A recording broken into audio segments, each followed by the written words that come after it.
ஆதிஸ்வா விளாகில் இன்றைக்கி சாட்டர்டே, இன்றைக்கி சடவுன்னு சொன்னாங்க. நம்ம அவசர அவசரமாக வேலை பார்க்கணும். இன்றைக்கி காலையில் வந்து சாருக்கு சப்பாத்தியும் குருமாவும் ரெடி பண்ணியாச்சு.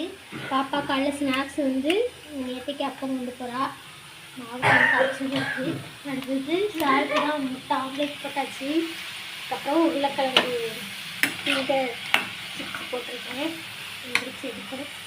கொண்டக்கடலை பிரியாணி போடலான்னு வச்சேன், அவள் வேணான்ட்டா. சரி அரைச்சி வச்சுருக்கு. அதுக்கப்புறமேட்டிக்கு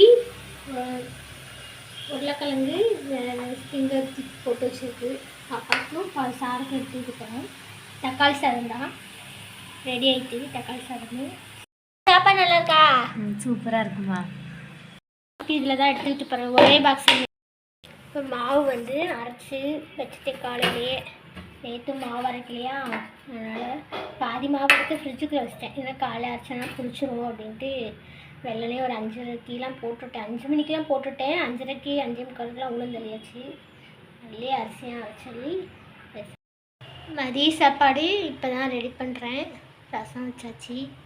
ரசம் வச்சு சாதம் அடுப்பில் வச்சுருக்கேன். கரண்ட்டு போகும்னு சொல்லிட்டாங்கல்ல, நேற்று போகும்னாக போகலை. இப்போ இன்றைக்கி போயிடுச்சு. புளிக்குழம்பு வைக்கிறதுக்கு வந்து தேங்காயெலாம் அரைச்சி அப்படியே வச்சுட்டேன். ரசத்துக்கும் அரைச்சி வச்சு இப்போ தான் தாளித்து விட்ருக்கேன். அப்புறம் கொண்டக்கடலை வந்து காலையிலே அவிச்சு வச்சேன். இப்போ கொண்டக்கடலை கூட்டு வச்சு முட்டையை அவிச்சு புளிக்குழம்பு தான் இனிமேல் தான் குழம்பு வைக்க போகிறோம். காலையில் குழம்பு வைக்கலைன்னா இதுதான் கஷ்டம் பார்த்துக்கோங்க. காலைல தக்காளி சாதம் போட்டு கொடுத்தேன்னா, அதனால் குழம்பு இப்போ தான் வைக்க போகிறோம். இல்லைன்னா காலையிலே குழம்பு வச்சுருக்கலாம். இவ்வளோ சாதம் இருக்குது, நான் தான் சாப்பிட போகிறேன். புளிக்குழம்பு வந்து ஒரு 4 பேருக்கு தான். இப்போ சாதம் வந்து நிறைய வச்சுருக்கேன்னா, யாரோ ஒரு தெரிஞ்ச கூட படிக்கிற பசங்க வந்து இங்கே உள்ளூருக்குள்ளே வீடு இருக்கு போல், அவங்க சிக்கன் குழம்பு வச்சு கொண்டு வராக்கா அப்படின்னாங்களாம். அதனால் சாதம் மட்டும் கேட்டாங்க. சாதம் மட்டும் அவங்களுக்கு எக்ஸ்ட்ரா வச்சு கொடுக்கேன். குழம்பு ஒரு 4 பேருக்கு தான்.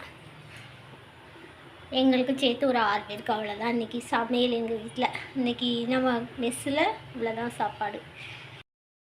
இப்போ நம்ம வீட்டு சமையல்லாம் முடிஞ்சுங்க. கொண்டக்கடலை கிரேவி, அதுக்கப்புறம் புளிக்குழம்பு வச்சு எல்லாத்தையும் எடுத்து கொடுத்துட்டு, இது எங்கள் பாபாவுக்கு தான் நான் எடுத்து வச்சுருக்கேன். இது எனக்கு கொண்டக்கடலை கிரேவி, அப்புறம் ரசம். புளிக்குழம்பு எனக்கு பிடிக்காது, அதனால் இப்படி வச்சாச்சு. தாச்சிலே போட்டு சாப்பிட போகிறேன் இந்த கிரேவிலேயே.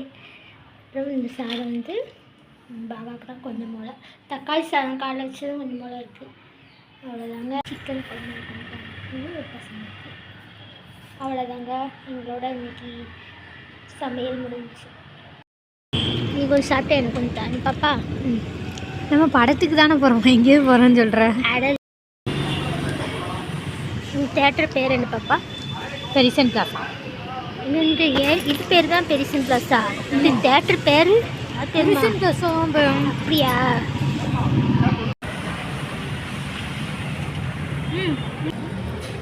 என்ன படம்னா அவதார் படம்.